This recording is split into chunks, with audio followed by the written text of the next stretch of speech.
Vamos começar mais uma edição hoje da Rádio Bruna, a rádio que encanta todo mundo, né? Só pra gente descontrair, uma musiquinha, pra gente começar o dia bem, né? Porque começar a primeira aula logo com aquela chatice, ninguém merece, né? Aí então na Rádio Bruna de hoje nós estamos tocando a Menina Solta da Júlia B. Só pra gente escutar um pouquinho, animar um pouquinho esse dia, ó. Vou até aumentar. Não gosto muito dessa música não, mas a gente toca o que tá rolando no Brasil. A Rádio Bruna, a rádio que só toca top. E aí que não gosta, né? Sabem cantar. É contradições, né?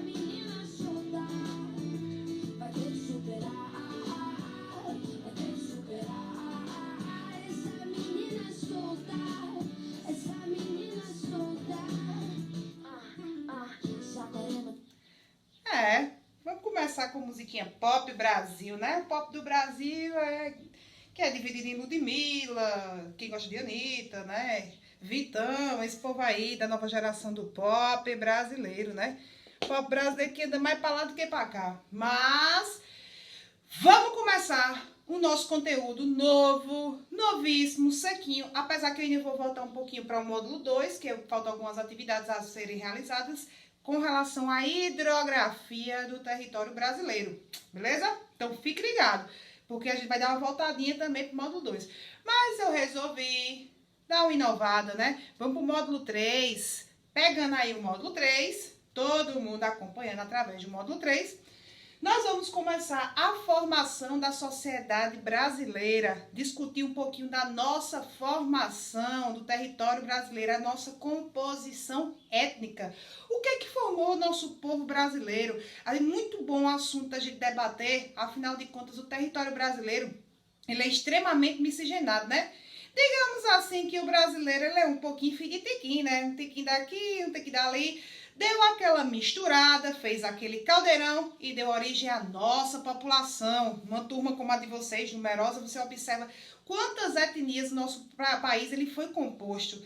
Só que no Nordeste, na região Sudeste, em todas as regiões brasileiras, nós observamos etnias de todos os tipos. E cada dia mais está se misturando. A gente adora misturar aqui no Brasil. A gente adora mistura. Mistura o que eu gosto, né? Aqui no Brasil, a gente adora uma mistureba. Diferentemente, por exemplo, de outras nacionalidades. Por exemplo, quando a gente fala assim, japonês, chinês, coreano, observa a diferença da composição étnica desse povo para a nossa, porque tem pouca miscigenação ou até nenhuma miscigenação. Por isso que a gente tem assim, o povo é tudo parecido. Ou até, por exemplo, aqui nas tribos indígenas brasileiras, aquelas regiões mais remotas da região norte, você observa também uma população bem semelhante. Mas a gente chega aqui no Nordeste, no Sudeste e outras regiões brasileiras, você observa gente branca, gente parda, gente preta, que no caso eu aprendi, né, que também a gente nos livros e tudo mais, diz população negra ou afrodescendente, mas aqui eu vou chamar população preta por respeito devido às questões culturais que nós estamos passando no momento, né? É uma questão bem atual, essa questão do racismo, preconceito, que não é só também proveniente da população preta do nosso país, mas também da população indígena, que foi tanto genocídio como também etnocídio. O que é genocídio? Genocídio é quando você extermina a população em massa. Chegava um português aqui, ó, espirrava.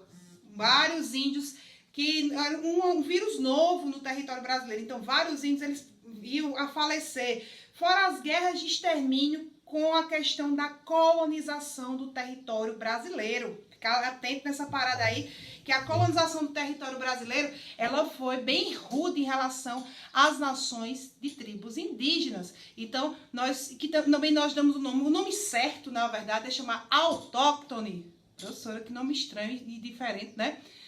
Mas o nome correto de chamar as populações nativas de uma determinada região é autóctone, ou seja, as populações indígenas são autóctones, porque são nativas daquela região e, obviamente, estiveram antes da chegada.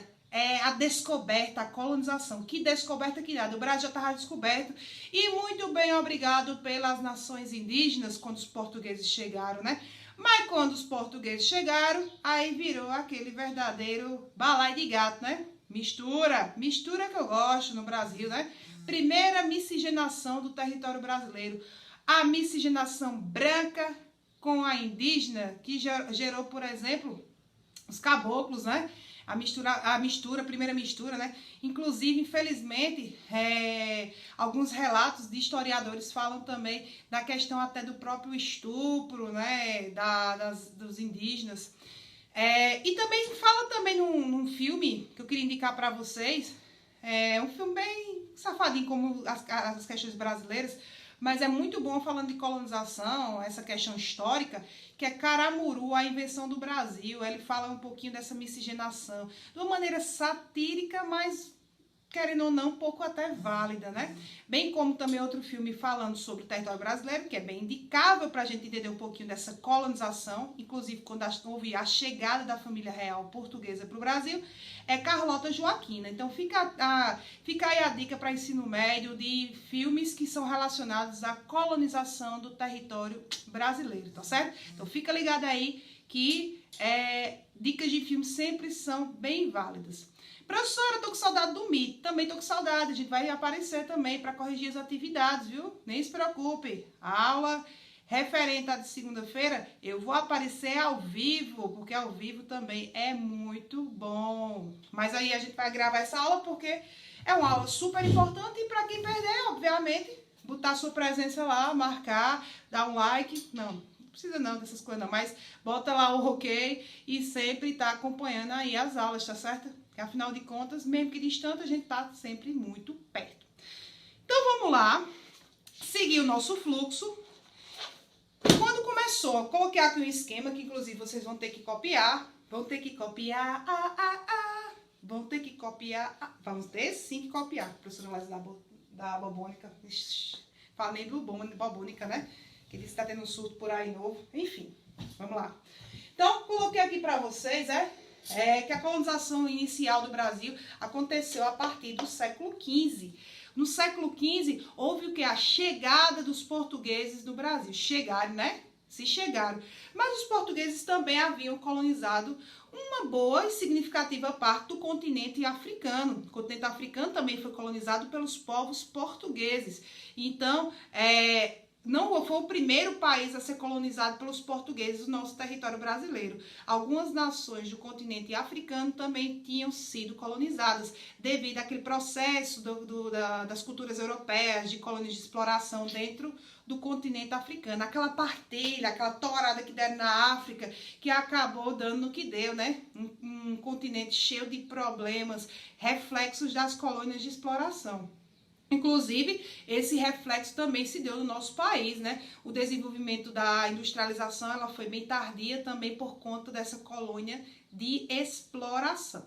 Beleza, portugueses chegaram, nossa, que maravilha. Chegaram aqui, logicamente, com o intuito não de se abrigar, não de se apoderar de fato, eles chegaram com o intuito de se apoderar das terras do território brasileiro. Automaticamente, eles viram os povos autóctones, né? Os nativos, os indígenas. Quando eles viram os indígenas, eles disseram assim, povo da pele diferente, que legal, vamos explorar. Eles nem têm arma, esses coitados, só tem arco e flecha. Então, vamos explorar, que era o intuito das civilizações portuguesas. Como eles fizeram no continente africano, escravizando os povos africanos, né?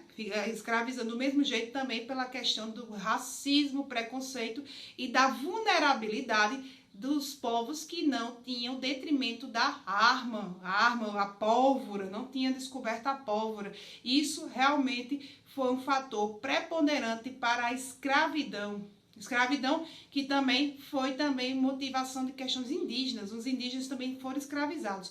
Inclusive através das primeiras atividades econômicas desenvolvidas no território brasileiro, que foram a exploração do pau-brasil. Chegaram os portugueses aqui, aí observaram, eita, que árvore diferente. Até os índios, eles observaram que os índios eles tinham umas tintas diferentes, cores que eles nem tinham lá em Portugal. Cara, isso dá para tingir também as roupas. Então, vamos levar para Portugal o que tem de legal aqui nessas florestas. principalmente na Mata Atlântica brasileira. Daí começou o processo de exploração da Mata Atlântica, né, através do pau-brasil. Quem é que utilizou a mão de obra? Os indígenas. Os indígenas foram a principal mão de obra de extração do pau-brasil. Ainda não tinha os africanos no território nacional. Coloquei para vocês a questão das iniciativas, né? Vocês sabem que a Europa, no caso a América, foi descoberta não, né? Que já estava descoberta, mas foi colonizada a partir de 1492 com as tropas, os navios de Cristóvão Colombo, a tropa de Cristóvão Colombo. Mas por que o nome é América, se, no caso, quem descobriu foi Colombo? Mais uma curiosidade para a nossa aula de hoje. Essa descoberta foi pelo Cristóvão Colombo, beleza. Só que quem mapeou, quem catalogou, quem conceituou o território como um território diferente, como um novo mundo, foi Américo Vespúcio, ou seja, um colonizador europeu também. Então ele teve o quê? A sua homenagem no nome do nosso continente, o continente americano. E pare de se menosprezar, viu? Americano é quem mora na América. Estadunidense é quem mora nos Estados Unidos. Não é só eles que moram na América não, viu? Americano é só eles não. Nós somos americanos, latino-americanos. E temos que dar valor a essa origem cultural também. Apesar de tão vasta, tão colonização tão esquisita que nós tivemos, né? E tão isoladão, Brasil, né? O isoladão, por quê? Grande parte dos outros países já tinham sido colonizados, os que estavam, no caso, no lado oeste do território brasileiro, já tinham sido colonizados por outras nações, principalmente os espanhóis. Os espanhóis, América Central, México, a área, no caso, acima do Brasil e os países da América do Sul foram colonizados pelos povos europeus. E porque eles, aliás, os povos espanhóis, e porque eles não colonizaram o nosso país para todo mundo falar logo espanhol tudo de uma vez? Simples. Eles chegaram, no caso, pelo outro lado. Aí o que acontece? O território brasileiro é vastíssimo, é infinidade. Só 45% do nosso território corresponde à região norte do nosso país. Então, é uma infinidade de território. Então, não tinha como ocupar tanto, né? Aí houve aquela partilha que vocês conhecem, que é o chamado Tratado de Tordesilhas, que é a divisão entre Europa e Espanha do território das Américas Novas Descobertas, né? Então, a nossa maior herança cultural deixada pelos portugueses, a não ser a bagunça, obviamente, é a língua, a nossa origem linguística. Então, é a maior herança cultural que nós temos dos povos portugueses. Nossa maior herança cultural deixada é a língua portuguesa. Inclusive, o único país do continente americano que fala português. Os isoladões, né, que é uma língua, inclusive, muito difícil, que a gente inventa toda uma gíria nova, uma palavra nova, que é o que nós damos o nome de neologismo, invenções de palavra nova. Todo dia a gente inventa uma coisinha nova. Por isso que nossa língua é tão complicada, né? Inventamos diariamente, reinventamos o nosso processo linguístico. Bem diferente de Portugal, né? Nossa língua. Porque Portugal não tem essa reinvenção diária da língua portuguesa.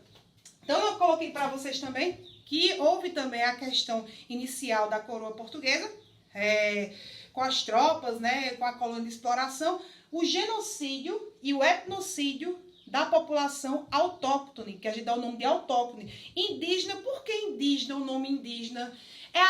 Soa até um pouquinho pejorativo. Indígena é quem moraria na Índia, né? E Cristóvão Colombo acreditava que estava na Índia, né? Ele morreu acreditando que estava nas Índias. E é por isso que ele deu o nome, por exemplo, dos nativos, os autóctones, de indígenas. Aí ficou, né, no caso, não é um preconceito atualmente, né, apesar das nações indígenas sofrerem bastante preconceito atualmente, que é importante a gente sempre salientar que povos oriundos das antigas, da primeira civilização sofra tanto preconceito, né, até às vezes a gente falar já soa como um preconceito que a gente vai ver um pouquinho mais à frente, tá certo? Então, essa questão ainda do debate das terras indígenas, a demarcação, ela ainda é muito complicada no Brasil, justamente porque a gente tem o quê? A gente tem ainda aquele o que foi implantado na nossa mente, aquela questão da visão meio preconceituosa com as civilizações que eram mais vulneráveis, que não tinha inventado a pólvora, né? Genocídio é um extermínio de população em massa, como eu já tinha dito para vocês, e etnocídio é justamente matar a cultura de um povo. Para matar a cultura, para ferrar logo com tudo, a cultura indígena, ela foi dizimada no que diz respeito ao etnocídio, principalmente com as chegadas de uns padres católicos bem cri-cri, sabe? Porque eles queriam, sabe o quê?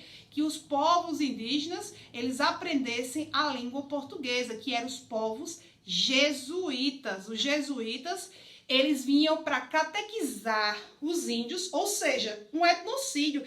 Como é que fala isso no século XXI? Eu já vi muita gente falando, inclusive, viu? Cala a boca, pelo amor de Deus. Mas como é que a pessoa quer catequizar, transformar índio, por exemplo, os indígenas, de tribos indígenas, em católicos ou evangélicos, e saber que cada nacionalidade, cada etnia tem sua própria religião e suas crenças. Foi o que os portugueses fizeram. Achavam que eles eram esquisitos porque andavam nu. Achava, por exemplo, que os índios tinham que aprender o idioma, não eles aprenderam porque eles estavam na terra deles, mas o que eles buscavam, né? Que os índios aprendessem o idioma deles, cara. Era desse modelinho. Então chamaram os jesuítas para catequizar e educar os povos indígenas.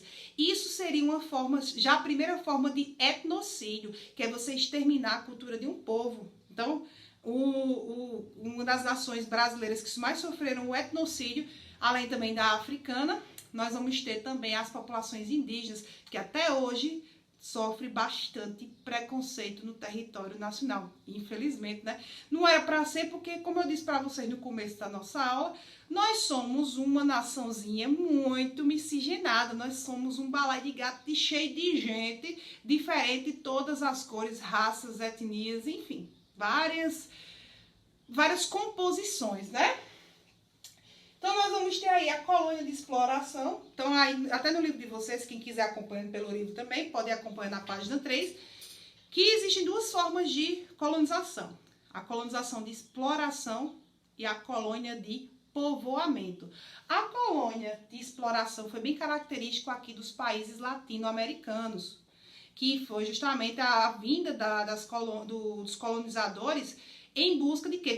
De minérios preciosos, já que, por exemplo, na Europa o continente era pequeno, já começaram a cunhagem de moedas, e assim ficou cada dia mais escassa as moedas, no caso, os minérios, tipo prata, ouro, cobre, bronze, dentro do continente europeu. Então eles tinham que sair da sua realidade do continente europeu e vir para outras nacionalidades buscar esse recurso mineral. Foi o que aconteceu com o Brasil. Eles tinham que saber se tinha minério. De todo jeito. Acabaram que descobriram, né? E aí foi outro ciclo, o ciclo da mineração, que também utilizou a mão de obra indígena. Aí nós vamos ter aqui, eu coloquei para vocês a composição étnica, que vocês podem acompanhar também no livro de vocês. A partir da página 4, né? As etnias que compuseram o nosso povo. Nosso povo tão misturado, tão bonito, tão divertido, né? Teve um longo processo de miscigenação, né? Primeiro, chegaram os portugueses. Portugueses, vinham indígenas, se ela não quisesse, tinha que todo jeito, né? Você já sabe o que que eles iam fazer, e de todo jeito ia misturar nossas populações. Afinal de contas, não existia no século XV métodos contraceptivos, né? Então, a nossa população ela começou o seu processo de miscigenação. Diferentemente de muitas nações que nem são tão miscigenadas. Se a gente pode olhar, por exemplo, o norte da Europa, grande parte da população branca, ou, por exemplo, até as populações africanas no centro, ou então na África subsaariana, que são de povos pretos, no caso, e também os asiáticos, né? A gente não, a gente foi diferente. Todo mundo que veio aqui deixou seu rastro, que foi sua identidade cultural. É muito difícil a gente observar o Brasil sem observar, por exemplo, cada região com uma identidade cultural diferente. A gente, com identidade cultural, a forma de falar, as gírias, as comidas típicas, as danças típicas, o nosso nosso forró, né? Cada região com identidade cultural totalmente divergente. Isso é Brasil. Isso é a mistura de raças oriundas do território brasileiro. Isso é a cara do Brasil, essa mistura de raças. Não seria diferente, então, branco com o negro, com depois, depois, por exemplo, no ciclo da cana-de-açúcar, que eu coloquei para vocês, já no século XVI, um século depois da colonização se efetivar, trouxeram as nações africanas, né? Aí você já viu, né? Africano com índio, africano com branco, africano com africano. O que é que aconteceu? A mistura racial. E onde é que foi observada mais essa população miscigenada do território brasileiro? Obviamente, na região Nordeste. O Brasil começa pelo Nordeste. Nosso Nordeste é de suma importância para a geração de cultura no nosso território brasileiro. Afinal de contas, o nosso país, ele começa, no nosso pontapé inicial de Brasil, ele é do Nordeste. Por isso nós temos tantas culturas, tantos povos diferentes no nosso Nordeste. Nosso Nordeste, ele foi a primeira região mais urbanizada do nosso país, que teve as primeiras vilas. Salvador chegava, por exemplo, como uma região portuária, né? É a primeira capital do Brasil. Chegou, no caso, os navios negreiros carregados de africanos para trabalhar com a mão de obra forçada da escravidão. Sim, gente, foi forçada. Ninguém foi convidado a sofrer açoito e apanhar de branco, não, viu, gente? Foi uma migração do tipo forçada. Ninguém foi convidado a ser escravo, não, de jeito nenhum. Não vieram por um prato de comida, não, porque enfrentava fome na África, como muitos dizem, não. Mas, na verdade, vieram com um tipo de migração chamada migração forçada, né? Nada no Brasil é tão bonito como parece, né? A migração ela foi forçada. Bem como também a mão de obra indígena foi substituída porque foi dizimada. Eles dizimaram a população indígena. Se estimava que existiam 5 milhões de indígenas quando eles chegaram, 4 a 5 milhões de indígenas quando eles chegaram, os portugueses, aqui no território nacional. Com a colonização portuguesa, esse número ele passou a ser restrito e hoje em dia a composição étnica da população brasileira, a minoria ainda são de nações indígenas, então concentradas principalmente na região norte. Por que essa concentração? Por conta também do êxodo, né? A galera perseguida dos índios na questão da região litorânea, a dizimação, o genocídio, acabou concentrando grande parte das tribos indígenas na região norte e centro-oeste do nosso território brasileiro. Justamente por conta dessa exploração da mão de obra devido ao pau-brasil, tá certo? Coloquei para vocês. Também tem aí na página... Aqui tem um bocado de informações para vocês, que a gente já acabou de citar, na página 4 de vocês, que tem aí a sociedade brasileira, que tem aproximadamente... segundo o IBGE, estima-se que o total de população brasileira, nós vamos ter acima de 200 mil habitantes, né? Atualmente, uma população gigantesca. Então, vou colocar aqui para vocês os dados da população brasileira atual, rapidinho. E no livro de vocês, na página 4, nós vamos ter apenas em uma foto quantas etnias vocês vão observar. É praticamente impossível a gente saber de que origem nossa raça é, né? Então, daí que vem a questão do preconceito, né? A questão do preconceito racial brasileiro. De onde é que vem, né? Mas aí é muito difícil a gente dizer de que origem nós somos, né? Eu tenho uma origem, eu posso parecer branca, mas o meu pai é pardo e meu avô era preto. Então, o que acontece? Minha mãe loira dos olhos azuis, e o que acontece? Eu fui o quê? Uma miscigenação, eu sou a própria miscigenação. Tenho traços africanos e tenho traços também brancos. Então, do jeito que todo mundo da turma de vocês também vai ter esses mesmos traços. E mesmo assim, por conta da cor da pele, ainda se sofre preconceito no Brasil, né? Engraçado. Essa questão do preconceito racial no Brasil. Não faz o menor sentido, mas existe, né? Aqui o atual dado da população brasileira, segundo o IBGE. A população brasileira, estima-se que a população brasileira tem acima de 200, atualmente, né, já um dado mais de 2020, com o novo censo, acima de 209 milhões de habitantes. Nosso território brasileiro tem acima de 209 milhões de habitantes, um dado mais atual, né? No livro de vocês traz um dado mais antigo, né? Mas teve um novo censo do IBGE que estava para sair aí em agosto, mas por conta, acho que da pandemia, vai ser adiado esses dados novos, né? Do novo censo demográfico brasileiro por regiões, né? Porque o órgão responsável para, além de dividir o nosso território em regiões, além também de dividir nosso território por regiões, dividir, por exemplo, essas questões de raças, etnias, contagem da população através do censo demográfico, tudo é o IBGE que toma conta dessa parte. Quem somos, quantos somos, esses dados importantes para a gente ter nossos estudos são dados fornecidos pelo Instituto Brasileiro de Geografia e Estatística, o IBGE, que conta, por exemplo, também a atual população indígena, população de quilombolas, que são muito importantes para a composição étnica nacional. Etnia, raças, né? Coloquei para vocês aí, ó, a composição étnica brasileira inicial, a questão dos índios, dos brancos e dos pretos. Nós vamos ter também a questão também dos pardos, os mulatos, os caboclos, que no caso foram as gradações. Gradações são as misturas raciais, né? E hoje em dia também nós, por exemplo, podemos nos declarar pardos, que é a mistura mais comum, que é de branco com o preto, ou negro, como queiram chamar. Mas eu estou atualmente, depois dos meus estudos, até dessa quarentena, e também tanto a questão de evolução no debate sobre o racismo, eu vi que o próprio, no caso, as nações negras, no caso, se autodenominam pretas. Então, temos que respeitar o povo de acordo com o que ele queira ser chamado. Então, os povos pretos. Então, nós vamos ter os pardos, os mulatos, os caboclos, que são a composição étnica da nossa população brasileira.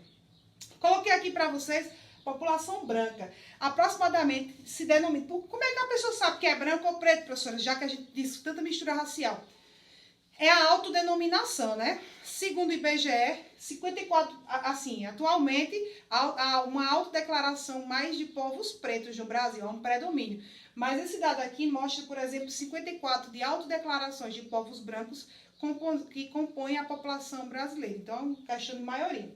Maior concentração nós vamos ter de povos de origem brancas, ou seja, europeias, na região sul e na região sudeste. Obviamente, por conta da colonização, por conta da nova colonização que houve no século XIX, a chegada dos imigrantes no século XIX, principalmente concentrando-se na região sul e na região sudeste. Chegava pelo Porto de Santos, no século XIX, com uma nova mão de obra depois, com o fim da escravidão, e se concentraram principalmente em São Paulo, no caso na região sudeste, e também na região sul do Brasil, como é também, vocês podem observar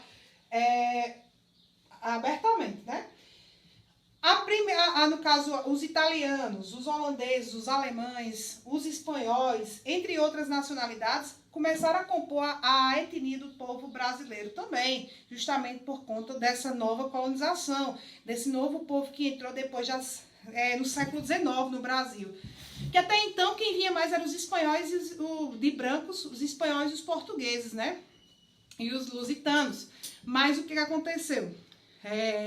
Devido a crises econômicas no continente europeu, a substituição do ser humano por máquinas, a falta de oportunidades, acabou trazendo muitos imigrantes para o solo brasileiro. Dentre eles, muito importantes também para a composição étnica do nosso país, os alemães e os italianos, que formaram inclusive várias cidades, tanto na região do sudeste, como também na região sul. Então, a região sul, ela é uma região que foi formada por grande parte da imigração do século XIX, com a substituição da mão de obra escrava pela mão de obra branca e remunerada, que foram das nações europeias que fugiam do caso da questão da substituição do ser humano por máquinas provenientes da Revolução Industrial.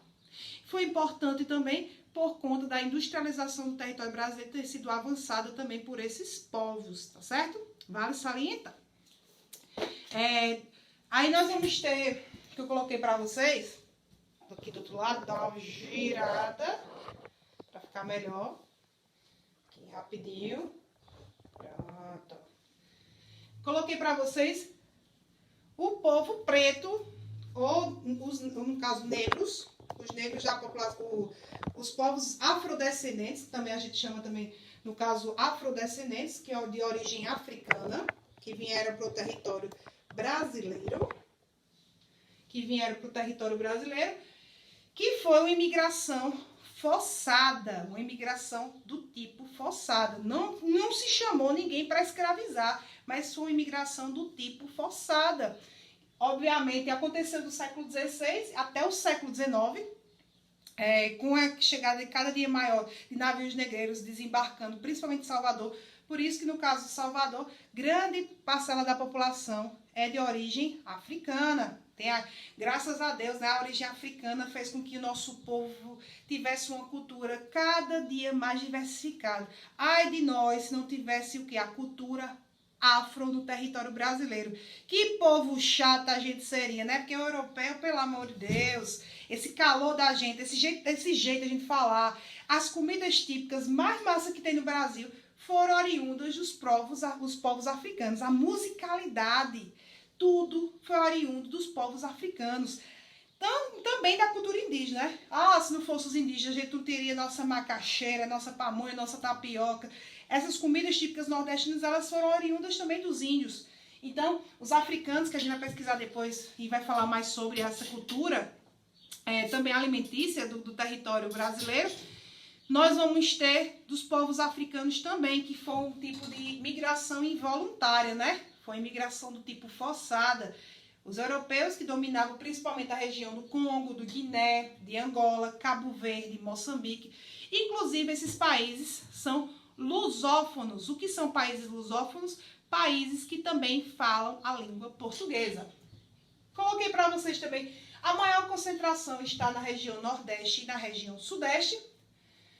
A força de trabalho principal do Brasil durante o cultivo da cana-de-açúcar. Os portugueses descobriram, por exemplo, que o Brasil estava na mesma faixa de terra de alguns países africanos que eles colonizavam. Então, eles descobriram novas atividades econômicas além da mineração, como, por exemplo, o cultivo da cana-de-açúcar.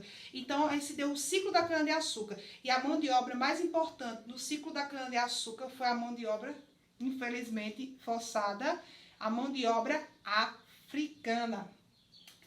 E até o ciclo do café. No ciclo do café foi um pouco diferente, porque Dom Pedro II olhou e disse assim, abriu as portas, na verdade ele arreganhou as portas do Brasil para as nações amigas, né? Que eram, no caso, a Alemanha, Itália, e dizem os historiadores que disse uma frase, vamos deixar esse país mais esbranquiçado. Começou a questão do racismo, né?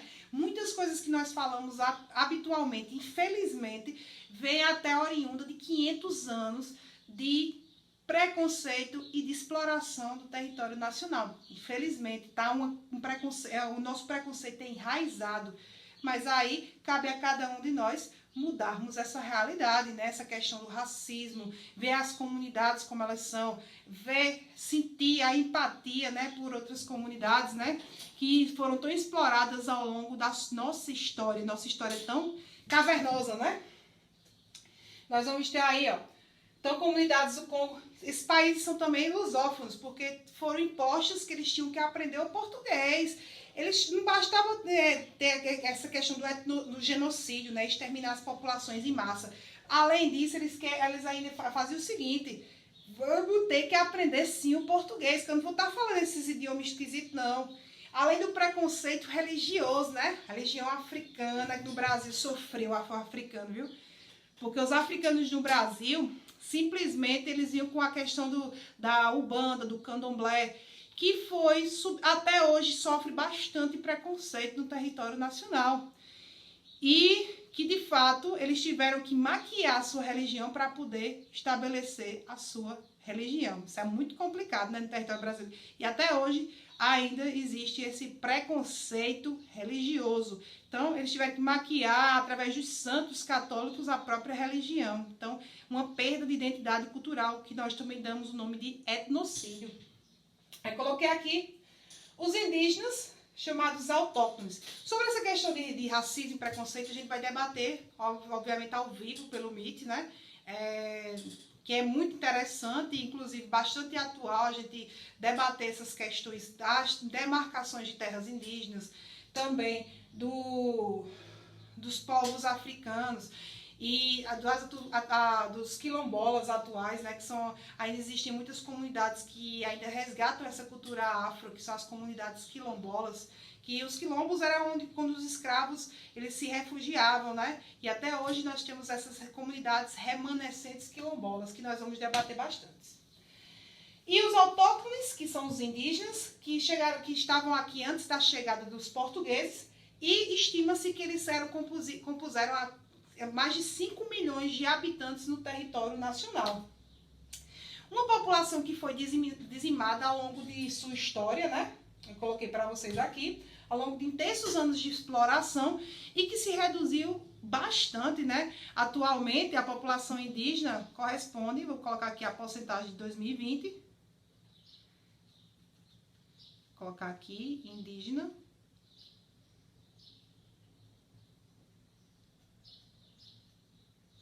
Pronto, que está mais atualizado esse dado do que o livro de vocês. Estima-se que atualmente, no censo 2010, nós vamos ter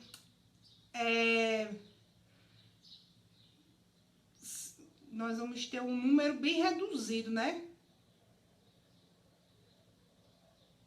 Vou colocar aqui, porcentagem. Quantos por cento em si? Porcentagem de populações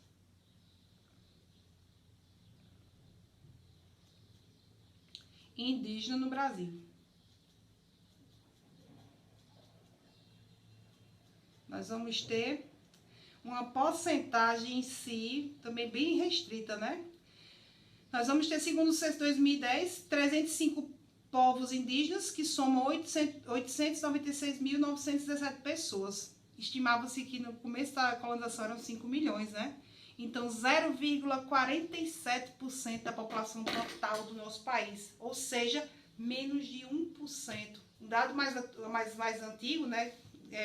Nós teríamos 2%, mas nós vamos ter nada mais, nada menos que apenas 1% da população correspondente ao território brasileiro como população indígena, principalmente concentrado na região norte e no centro-oeste, principalmente na região norte, que são as maiores tribos indígenas que nós temos.